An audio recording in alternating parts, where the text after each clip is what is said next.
Šį kartą apie kavą. Labai trumpai pasistengsiu, nedarysiu ilgo video.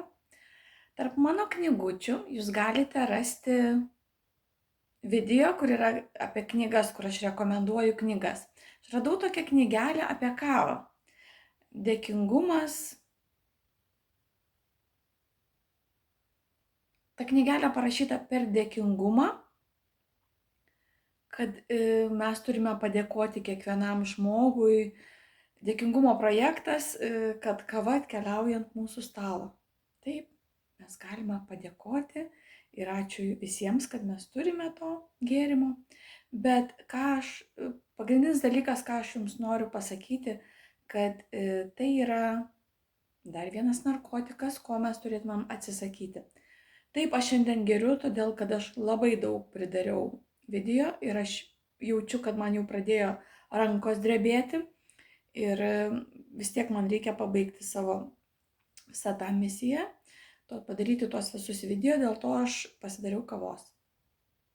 Labai retai geriu, labai retai, nes kava nužemina vibracijų dažnį, energijos dažnį. Tai jeigu norite būti aukščiau Dievo, arčiau Dievo, tai kavos geriausia negerti. Yra tokia dainininkė Kazanova Sati. Man labai ji patinka, ji kalba rusų kalba. Aš nežinau, ar ji rusė, ar ten iš tų, ar Kazakstano kokio, ar dar kažkur, aš tiesiog dabar pamiršau. Bet nuostabaus grožio deivė, angelas šioje žemėje labai daug gražių žinučių transliuoja. Tai ji taip ir sako, išgeri puodelį, o po to tas pats, kas 2 žingsnius atgal. Iš pradžių gauni energijos, o po to kaip 2 žingsnelius atgal. Aš pasidariau, čia yra mano, kaip pasakyti, sprendimas, kad dabar man trūksta energijos ir aš pasidariau tos kavos.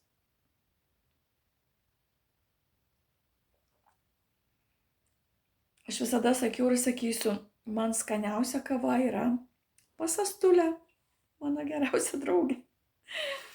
Aš sakau, nežinau, ką tu ten padarai, bet tavo kava man skaniausia.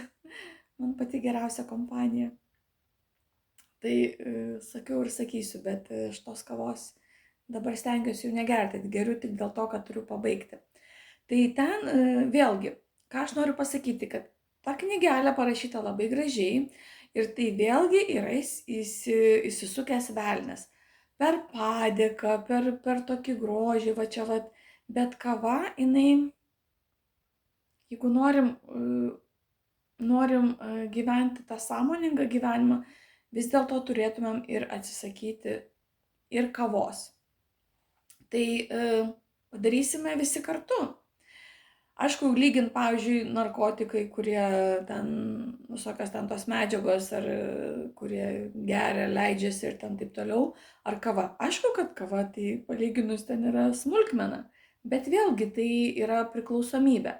Aš priklausomybės nuo kavos neturiu. Labai dažnai tai visai negeriu, tai kartais išgeriu, tai aišku būdavo, kada labai daug gerdavau.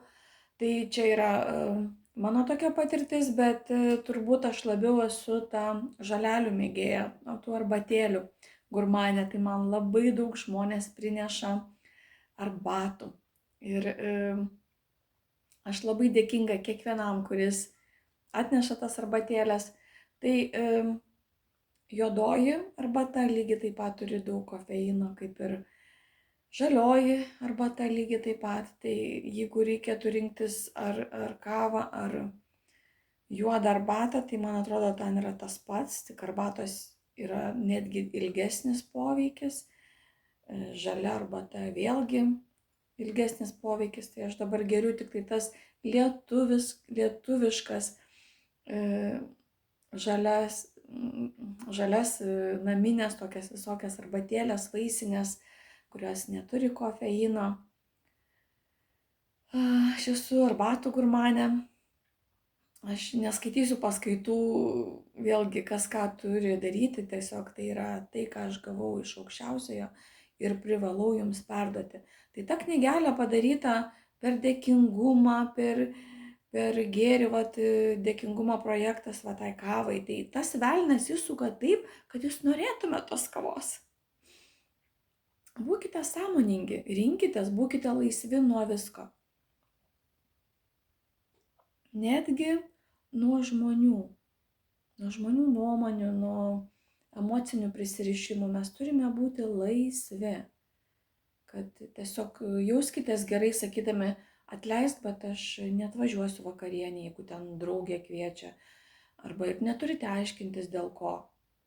Kartais gali būti stipri priežastis, o gali būti tiesiog, kad jūs nenorite susitikti. Gali būti, kad jūs nenorite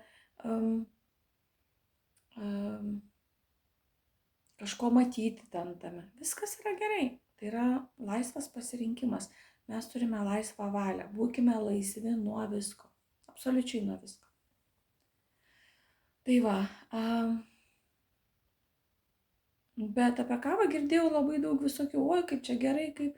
Jo, jeigu mes dirbam labai daug ir sunkiai, ji padeda mums veikti protiniam darbui, bet jeigu mes perdozuojame pastovi per daug, mūsų organizmas nebepajėgia su tuo kovoti, išsivalyti, nes turime inkstus, kepenis, kurie yra organizmo filtras, jie nebespėja viską išvalyti mūsų organizmą.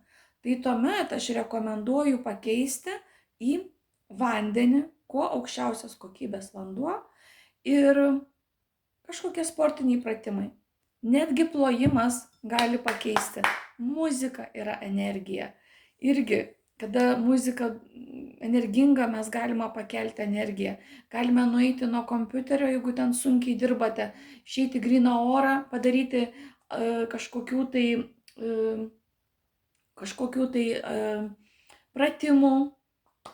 Plojimas irgi yra visa akupunktūra, jeigu pavyzdžiui čia pradėtumėt visokius taškus, judinti, yra specialios praktikos, galite pakelti energiją. Atsispaudimai, atsilenkimai, pašokinėjimai, čia gali būti jūsų energija. Ir nereikės to gerti. Aš nelabai turiu energijos, aš kartais padarau keletą pratimų, tiek kiek galiu, kiek mano kūnas leidžia, bet aš neprievartauju savęs. Tai vis tiek aš linkėčiau, kad kavytės kuo mažiau. Kol išmoksite, kol sąmoningai pasirinksite. Ir SOS dėl vaikų. Aš esu nustebusi, kaip anksti vaikai pradeda gerti kavą. 12-14 metų. Mamytės, pasistengkite, kad jie gal net, negaliu pasakyti, nežinotų, nes kavos yra visur. Nuo 13-14 metų siūlo pas mus ten Londone, jau norėtų įvesti, kad vaikai dalyvautų netgi politiniuose ten rinkimuose. Jūs įsivaizduojat, kaip tas velnias yra įsirangęs visur. Tai yra nesąmonė didžiausia, jūs atimtumėte iš vaikų vaikystę. Juk vaikystė turėtų būti talentų lavinimui, augimui, tobulėjimui ir kuo daugiau laisvės, tos vidinės laisvės ir kuo labiau išauginti tuos talentus, kad po to lengva būtų gyvenime gyventi. Lengva būtų surasti savo nišą, kurioje jie galėtų pasireikšti ir labai lengvai ir paprastai uždirbti pinigus ir gyventi harmoningą gyvenimą. Va.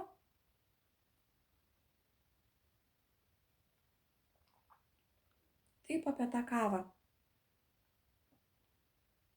Linkiu gyventi be kavos. Su Dievu, kaip visada, su Dievu. Mesgi lietuviai visada sakydavom su Dievu, paskui sakydavom su Diev, paskui su Diev. Tai ir toliau naudokime. Sakom ate, paka, iš rusų kalbos.